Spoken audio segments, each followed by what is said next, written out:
I have three recent developments in a case to talk to you about this morning.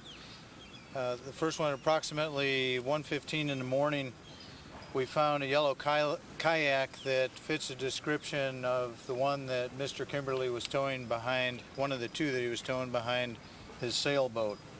That was discovered by our fixed C-130 aircraft and recovered by FWC's patrol boat. Later in the night, about 2:30 in the morning, one of our response boats from Station Cortez and a helicopter saw what they believed to be a media flare rise for about 3 seconds within the search area. We immediately developed a search pattern for that, and we have been covering that area since last night and into today. And most recently, at about 8:15 this morning, one of our response boats from Station Fort Myers recovered a bucket in the debris area that contained birth certificates, GPS, wallets, cell phone, cigarettes, a pool noodle, and a toolbox.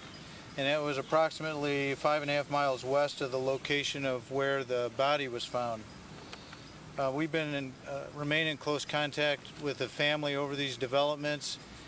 As a father of four, I know how devastating these findings are to them, and we're cognizant of that, and we're trying to treat them with the utmost respect. And this is still an active search, although it's a dire situation. We have currently covered over 20,000 nautical miles and 30 planned searches. We've dedicated more than 60 resource hours to the search.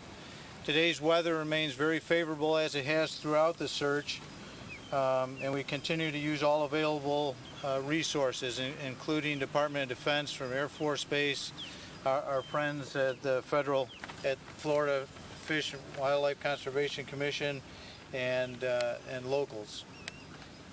That's all the developments we have for now, and now I'd like to open it up to any questions you have.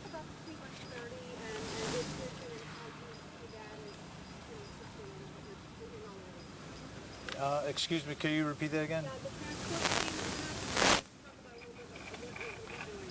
What it'll be doing?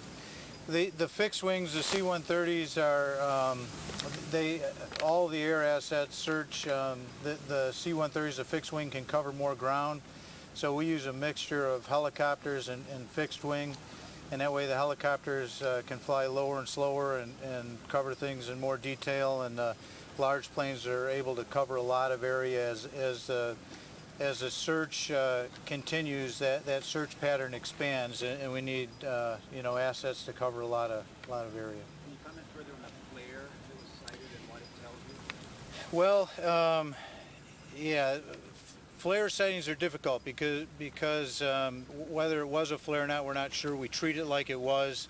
It was in the search area, and of course, we're searching that very hard. But beyond that, I don't have any developments for that. What else could it be based on your experience?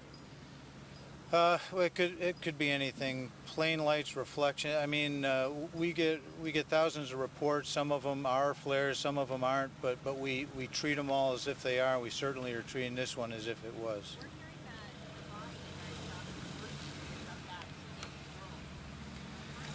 I can't confirm that. That's certainly within the authority of the coroner and the county coroner, and not ours. And again, out of respect for the family, we're not releasing that information.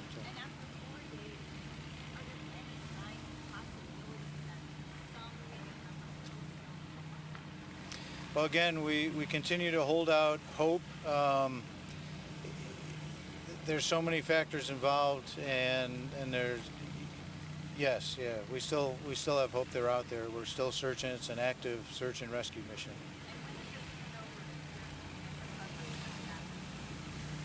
We don't know. I mean, at some point, obviously, it will, but at this point, we haven't crossed that bridge. We're just continuing to search and hit it as hard as we can. The question been asked after the phone call to the brother on Sunday, why it didn't communicate with the Coast Guard. No, we don't. I mean, we take the information we have, and the cards were dealt with the search and rescue, and we put together the best effort we can, and beyond that, I can't answer that question.